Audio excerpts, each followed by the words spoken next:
But seriously, where are we going to go? The British National Party in the last few years has been like an interstellar rocket, blasting through the clouds and heading out into the atmosphere. And the Labour, Liberal Party and the Conservatives are like this, clucking about, they don't know what to do. They're casting all sorts of suggestions and ideas across the internet, like a shotgun. They're looking for one solution, the silver bullet, which is going to solve the problem of the BNP. There isn't one. There isn't one. The BNP is here to stay. It's got solid roots.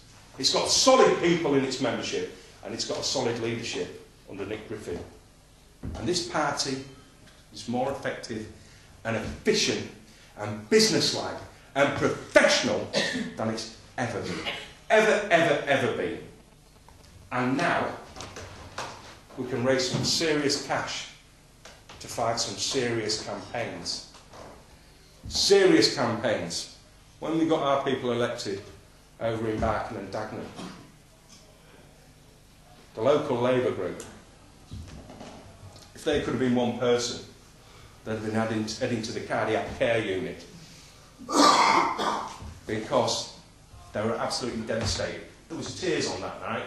Anybody who was there will know what I'm saying. There were tears that night. I personally threw out the deputy leader of the local council who'd been in that job 20 years already. Feet under the table, slippers on, tie, the lot. I'm Labour, I'm through and through. This is my fiefdom, you know. Out and you here, mate. The MP's here. So he was gone. But it wasn't just him. There was people there, thrown out, who'd been there 50 years. We've got one councillor, 95 years old. What bloody use is it? What use is it? 95 years old. Move over. Move over. Let somebody who's got some new ideas, got some energy take over. I personally had a word with the guy. I said to him, we somehow find ourselves in a room full of Nigerians. And I said, are you happy about this then, Sid? He says, I'm paying for my pension. I said, Sid, you're still working. I said, what sort of pension are you getting? Anyway, didn't have an answer. Most of them haven't got an answer. That's their problem. They haven't got an answer. They don't want to debate us. They're absolutely terrified of us. That's why they call us those names. It was the same today at City Hall when I was speaking to Wayman Bennett. People say, ooh, speaking of Wayman Bennett, he's got nothing to say for himself. All he's got, 2 or 3 words, that's all he'll say. And I said to him, Wayman, when's the last time you had a job, mate? When is the last time you contributed? In taxes, Wayman. Who's paying your wages, Wayman? You seem to make quite a good job of this, and you seem to have quite some lifestyle, Wayman. He hasn't got a proper answer. He can't debate. It's not logic. It's not logic for a grown man to be there with a placard saying, stop the fascists, stop the racists, stop the fascists, stop the racists. That's not logic. It's not sensible. It's childlike. You should go home. Smack his bum. Get home. That's what should happen. That's what should happen. We're going to solve any problems in this country.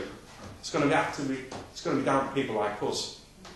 People who've got an iron will to put these problems right. People who aren't going to flinch from tackling the hard issues. There's loads of hard issues. Where do you start? But we've got a manifesto. We've got policies. Every time we have a conference, we've got massive online presence. The party's always coming up with new ideas. The party membership has expanded in the last 6-7 months by nearly a quarter. That is a rapid rate of growth. The other parties in decline. They're losing their membership. Like you can't believe. The Conservative Party, 300,000 members. The Labour Party, 400,000 members. 10 years ago, both of them, millions. Millions of people. The Labour Party especially. A lot of those people Union people. Union people. Who will soon be out of a job. It's not made a bones about it. Those people thought they were secure for life. They're going to be out of a job. Teachers. Doctors. People who work as lawyers within all the different departments and divisions of government. Now, what it boils down to, when we stood our 12 people in Barton and Dagenham, some of them complete novices. I'd stood once before in Scunthorpe in a by-election, which was, you know, no big shake in my opinion, but, you know, I broke my teeth on it. It's not some black art. All you have to do is put your name down on a piece of paper, get 10 nominations. You're not going to get that much abuse. Nothing that you can't handle. I mean, when I was growing up, you used to have a fight or two, you know what I mean? People used to be a lot more robust. You've got to be robust. You've got to understand they're not going to give it over without a fight. A lot of people who put their name down as a candidate, they're not going to get elected. And they're going to be, what, 1 in hundreds, 1 in thousands. The county council elections which we've just had, European elections. How many candidates did we stand? It was in the 600, wasn't it? 700 people stood. Every year, more and more people are putting their names forward. Every year, more people are becoming more committed to nationalism, to our beliefs, to our view, our vision of how things should be for this future, our country. That's what it's about at the end of the day. It's about a vision up here, how we want things to be. The Labour Party, the Conservative Party, the Lib Dems, they've got nothing to offer.